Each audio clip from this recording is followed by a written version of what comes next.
Okay, so welcome to, or welcome back, either way, my monthly wrap ups. I'm doing this a couple of days early, 3 days early to be precise, but that is because I'm reading this at the moment, which I'm only this far into.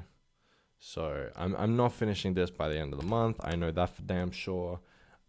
So I'm gonna leave that off this list. So I know that I can talk about what I've read this month without going over anything, because I know that's gonna be a next month finish thing. So just so you know, it's a bit of a small one this month. Um, I'll hold the list up for you. Actually, no, I'm gonna keep it mysterious, even though you can look at the thumbnail. But I'm gonna do that. You can see Shadow of the Gods behind me. I'm not gonna talk too much about that. What's happening with that? Actually, I'm gonna live change my color balance, my white balance, because it looks a bit goofy. Hold on. Keeps going to auto. So, but the white balance should really be, I think, here. Okay. I do look a little red now, but it beats the kind of yellow orange that was happening before. But anyway, I'm not gonna say anything about this, but this should have been on this month or fucking last month's wrap up. That's all I'm saying. I wish I could, but you know who you are, motherfucker. Read it, goddammit. I'm gonna start forgetting what's happening. Um, so that's on the go, kind of. This is what I've got going on right now. Um, this, I feel like making progress in Scott Lynch books is hard for me because the chapters are so long. But we'll get into that anyway. With the first one, bang, huge, like actually huge. Don't even. Ooh, I have a. Where's my middle part going? This is. I was thinking about it before because I was like, what am I gonna say when I pull this up? I'm gonna say it's tied with Oathbringer as my favorite book, but in all honesty, I'm leaning more towards this. And I was thinking about why I was leaning more towards this. And I think it's because this just stands on its own as being great, like absolutely incredible, show stopping, brilliant. Whereas Oathbringer, I feel like relies really heavily on aspects of books surrounding it, like foreshadowing, things that are going to happen, things that have already happened.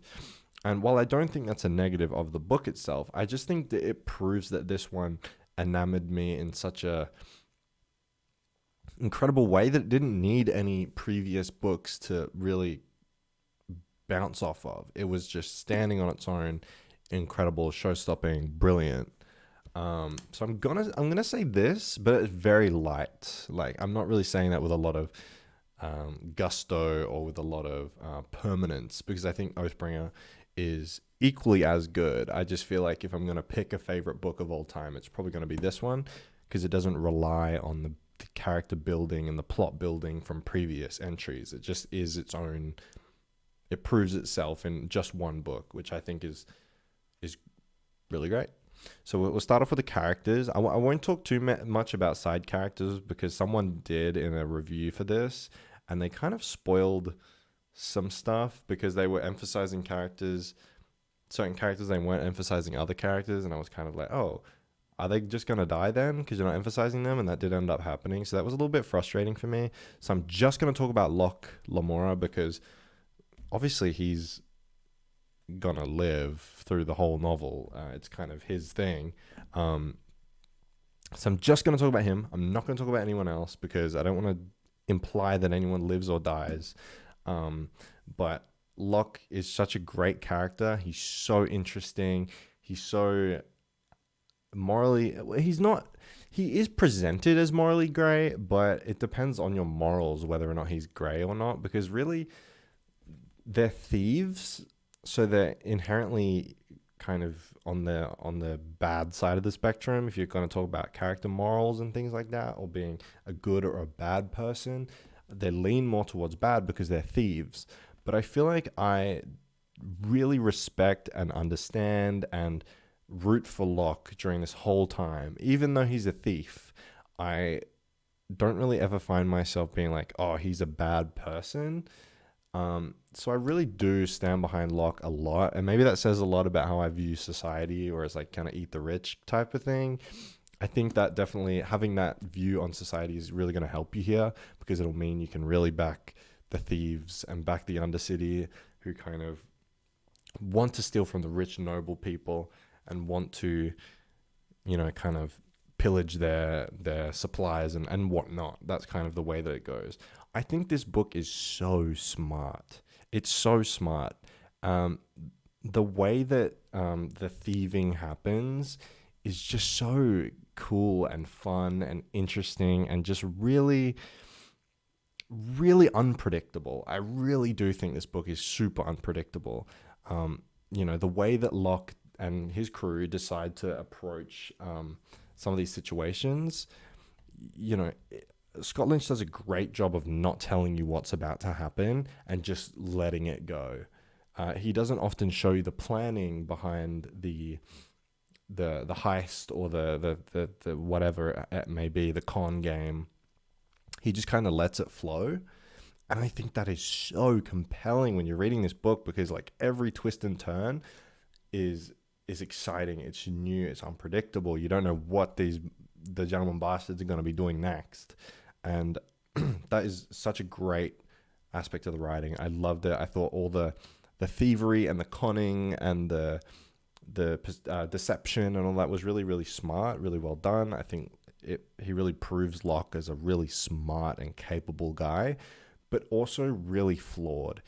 They fuck up. They fuck up a lot in this book. They fuck up. They do huge mistakes with huge repercussions. They fumble the bag on multiple occasions, and it just serves as such a good precedent that they're not perfect thieves. They're not the best thieves that'll never get caught. They just get lucky sometimes, and they just get incredibly unlucky sometimes. And then sometimes it's because they're really smart that they get away with something. And then almost they think themselves too smart, so they fuck up and they fumble the bag. It kind of has everything. There's no real one way that Locke goes about business, and there's no real one way that it resolves. And I just really love that. I think it's so great and it's so amazing. Second part is the world building, and I guess this ties in with like magic system and world lore and stuff like that. Scott Lynch piles that shit on, and I don't mean it in a way that is like overwhelming. I mean it in a way where it is so thick and rich and approaching. I feel like George R. Martin has a similar way of world building, and I've only read the first book, Game of Thrones, and I don't think I finished that book, but I definitely got quite a way into it, and I feel like they're very similar in that respect, where they'll just tell you a lot of shit going on. They'll go into the backstory of politicians. They'll dive into the intricacies of the market district and then the slum district, and how those two have been developing over the past century. And then, there's all these really crazy like elder glass structures that are lining the city, and there isn't even a map in this, so you just have to fucking hope and pray that you kind of can figure it out. But the difference is that Scott Lynch, while he's telling you this just huge swaths of information and just lining his story with so many intricacies and technicalities in the world, it's also not, it serves as proving how rich and full this world is, but not every single aspect of that has to be remembered, is going to be drawn upon, is going to be explored and explained. If you read something like Brandon Sanderson, and he makes reference to, there was a really important prince who existed 50 years ago, you know that prince is going to be explored and explained. Why is this being brought up? You know, you're going to tackle that at some point in time. Like, it's important. If he's bringing it up, it's important. Whereas here, you have to really change the way that you read and the way that you view the world, because he will discuss. I recently had him discussing There's a point in this novel particularly where he discusses how the banks and the economy of Camor is run, and there's a lot to it. It's very intricate. There's a lot of history and a lot of backstory to it. Does it matter that you know that or not? Like, I've forgotten completely pretty much how, I mean, I know the basics, but I've completely forgotten how that worked, because it was just a lot of information at once. And it serves as not to be something that you remember exactly, not to be something that you take away and think, I'm going to remember that through the books to come. It's kind of like, here is this proof that this bank or this economy system is really deep and well thought out. This is like realistic. It feels real. It's tangible. It's visceral. This exists. It makes you feel like it really does exist.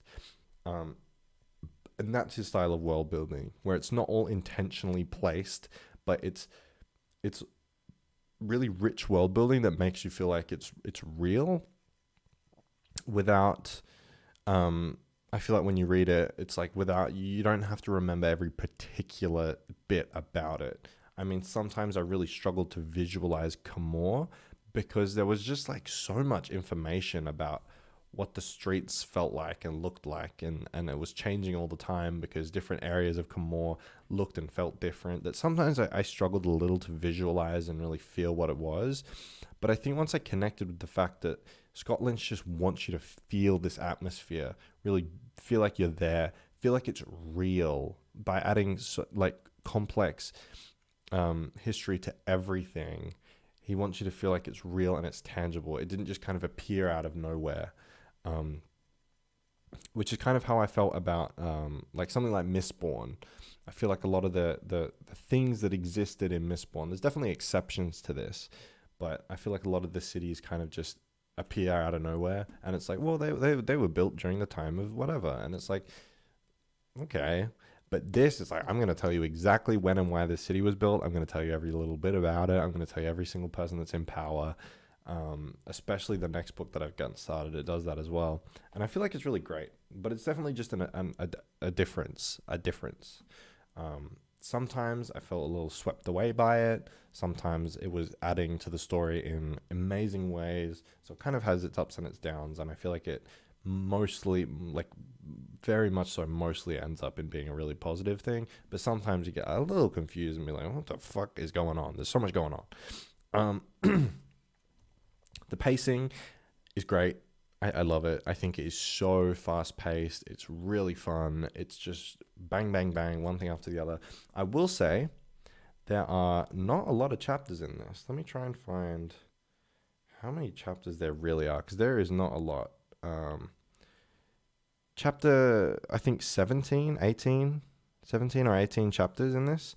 And each chapter is about 50 pages long. And each chapter is one scene. So if you think about it, there's only about 17 or 18 like scenes in this book. And while that might seem like a lot to some, or might seem like not a lot to other people, there really isn't like every single chapter is like a snapshot moment of this big thing that's happening. Usually it's like a con or a deception or a heist or something. And it's just that it's just that for the 50 pages. You're just exploring that one thing. So it's very in-depth when these things start happening. And it almost felt like a movie in the sense that the scenes were just huge scenes, and they were really intricately explored scenes. And I really, really loved that. I could go on about this forever, about why I think it's so good, but I think I've been talking about this book for like 10 minutes, so I'm going to chill out on that one. But obviously, 5 out of 5. My favorite book of all time at the moment of recording it, but closely followed by or tied with Oathbringer. So, take that with a grain of piss. Take that with a pint of piss.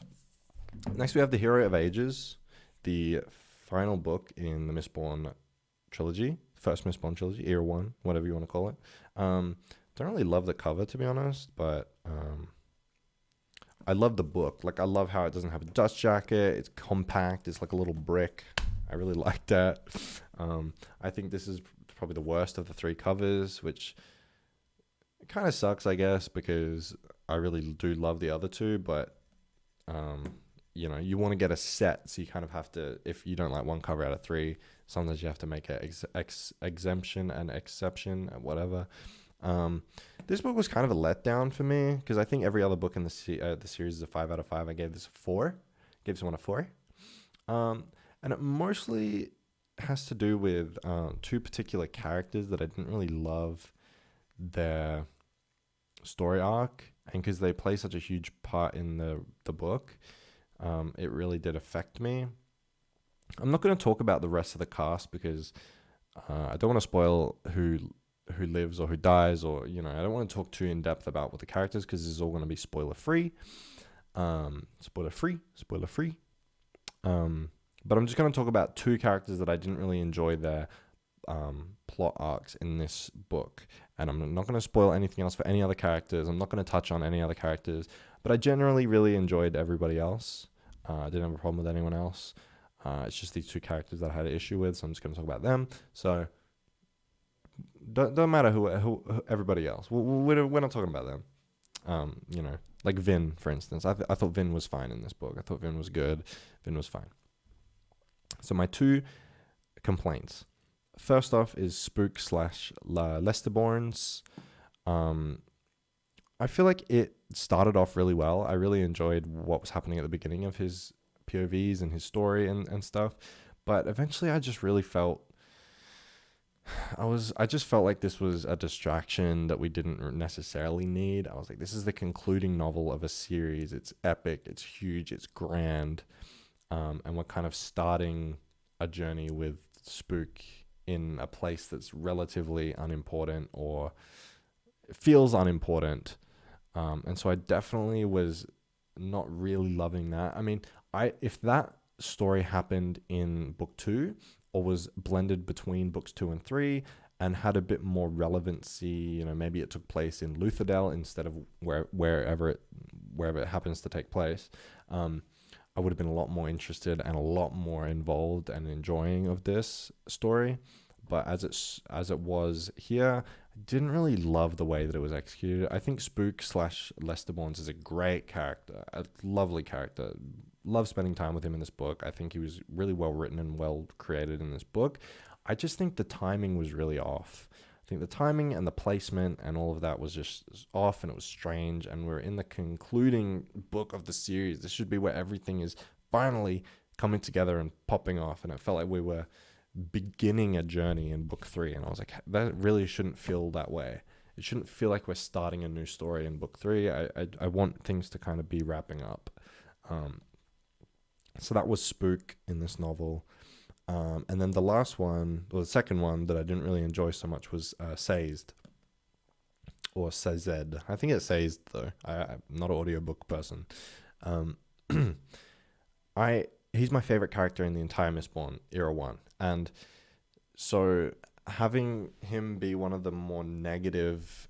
having him be one of the characters that I think didn't work well in this book is a huge bummer for me personally. If Sazed isn't your favorite character, then it's probably not going to affect you as much. But for me, he's my favorite. So it was really frustrating in this book for his character to be portrayed as it was. I just didn't really love the turn his character took. I understand it, but I also feel like Brandon Sanderson was peddling his own beliefs about faith through Sazed, and he was saying, I almost felt like he was pushing forward the idea that the way that faith presents for Sazed in Mistborn in this book was representative of the way that faith can or should present itself in real life. And I feel like that is just way off. And maybe he wasn't making the comparison, but I really just felt like he was, due to knowing that he's religious himself, and a lot of the discussion about faith not being directly relating to events that were happening in the book and being more overarching discussions of faith as a whole. I felt like Sazed was representing his ideas of belief, which is totally fine if it's really, really contained within the story. But I feel like he was connecting the two between real life, saying like faith in the real world should be discussed in this particular way. This is how faith presents in the real world. And he was saying, here's a mythological example of the way that faith presents in the real world. And it's a similar thing. And I was like, ain't no way you can compare like a fictitious world where magical shit is happening in front of people every single day with the real world where there isn't that, right? We don't have those things. So I took a little bit of I was opposed to that. Just my ideals on that were very conflicting with what I think Brandon Sanderson was trying to convey. And because he was using my favorite character to convey that, I just really didn't work for me too much. But I love the way this book resolved. I think the ending is great. I think the rest of the characters, who I won't particularly touch on in case of spoilers, were really, really great. I think it does really cool things for the Cosmere and all that kind of stuff. It's pretty cool. It's not as Cosmere integrated as I thought it might have been. But I think that's just due to me not really knowing how he explores the Cosmere in a setting that isn't Rorschach, because Rorschach is pretty damn connected to the Cosmere, but also it takes place a lot later on, and it's written later on. So there's all these building blocks of the Cosmere that he's able to utilize in Stormlight Archives and Rorschach, whereas here it feels a lot more like the first few steps into the Cosmere. So there isn't as much crossover and things like that. Not that there needs to be, but that's just something that I observed. Really great finish to the story, and I loved a lot of it. I just was disappointed in a few of the characters and stuff like that. There's a few more detailed thoughts that I have on this book, but I'm just going to wrap it up so it's not too long. I did read A Secret History as well, which is I can barely touch on it, but it's a novella. Without spoiling anything, I don't really want to say absolutely anything about it, but I thought it was a novella that existed to serve a purpose. Its only reason for existing is so that a certain plot point makes sense. And from my perspective on reading it, I was like, you shouldn't have to write an entire novella just so one plot point in a book makes sense. And while the novella wasn't horrible, it was pretty boring for me personally. And I just took a little bit of not really offense, but I just didn't really enjoy the way that it was. I just felt like it existed just to serve a purpose. And I felt like it kind of not really retconned, but it took away from some of the events of the book. And I don't know. I feel like it was unnecessary, the way that it tried to tie itself into some of the events of Mistborn. I don't know. I can't really go into too much detail, but ultimately I was pretty disappointed in that one, and I gave it a 3 out of 5. I think it was still enjoyable. That's why I gave it a 3, because I think it was fine. I think I might have to read Era 2 to really understand the implications of A Secret History, but I don't know. It just, that's one I'm not too hot on, and it's probably my least favorite thing that I've read in the Cosmere so far. So, thoughts on that. And then lastly, we have Conversation with Friends, which before I was actually thinking maybe this is a 3-star. I did give it a 4-star. And I was thinking back on it. I was like, maybe I could give it a 3-star. But I don't know. It's one of those books where Um, it it didn't connect with me as much as I thought it might. The first maybe 30-40%, I was hooked. I was like, this is a 5 star. This is going to be great. And then it kind of plateaus from there. Um, and I thought it was going to go a different direction than it did. And I was really excited about the build up to that direction. I thought it was really exciting. And I thought all the pieces were in place to go that direction that I thought it was going to go in. And then it kind of went a different direction. And from my perspective, it kind of just kept doing the same thing over and over and over. Um, so I don't think it was necessarily bad. I actually think I thought it was really compelling. I thought a lot of Sally Rooney's writing is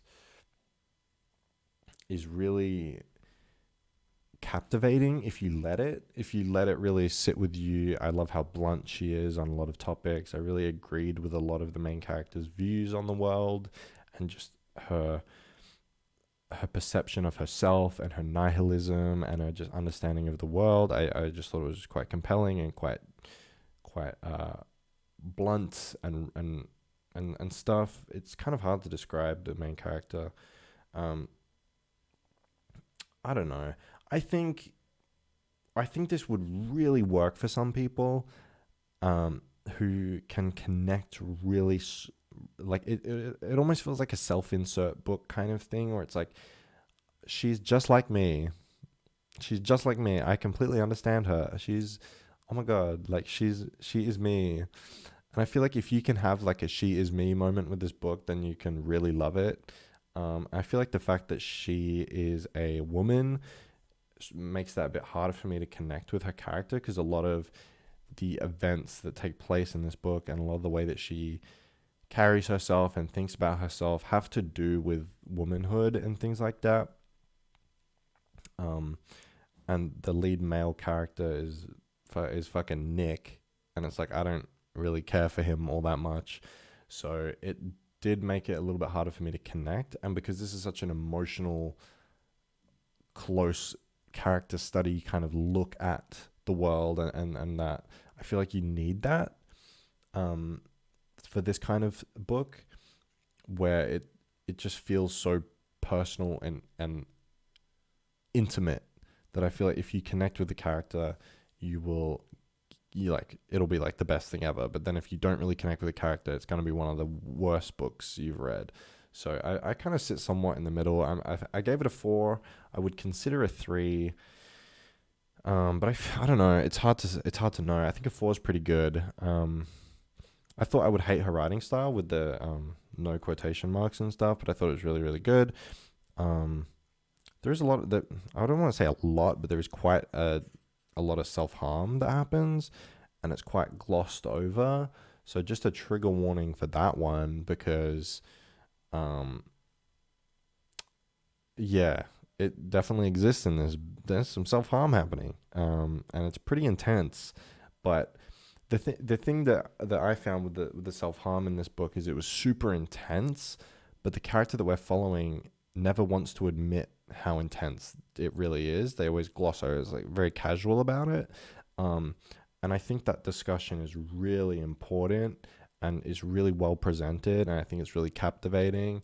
And I've been thinking about it a lot just in terms of how that shows for people, personal experiences that I've had, and that sort of thing. It's really thought provoking aspect of this book that I found a lot of enjoyment from. And one of the negative aspects I guess I'll cover is I guess it's not really a negative too much, but there is very like eat the rich,